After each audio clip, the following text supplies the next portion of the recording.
दरम्यान लोकसभेत राहुल गांधींनी 16 नंबरचं जे कोडं घातलं त्यानंतर समाज माध्यमात अनेक कयास लावले जात आहेत। काय असू शकतं या कोड्याचं उत्तर, काय आहे ही चर्चा, पाहूयात। केंद्र सरकारने महिला आरक्षण कायदा 2023 ची अधिसूचना 16 एप्रिल 2026 रोजी जारी केली। हा केवळ योगायोग आहे की राजकीय खेळी, अशी चर्चा सुरू।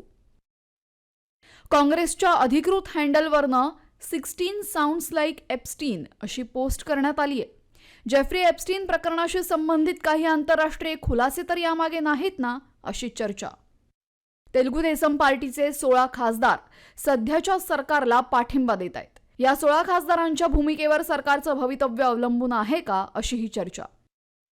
काही लोक असा अंदाज लावतायत की 16 मिनिटांचा एखादा व्हिडिओ किंवा 16 पानांचा असा काही दस्तावेज समोर येईल ज्यामुळे राजकीय भूकंप होईल किंवा मोठा नेता एक्सपोज होईल। राहुल गांधींनी पंतप्रधानांच्या कमी ऊर्जेचा उल्लेख केला। कदाचित 16 तारखेला अशा काही घडामोडी पडद्यामागे घडल्या ज्यामुळे पंतप्रधान मोदी मानसिक दबावात होते।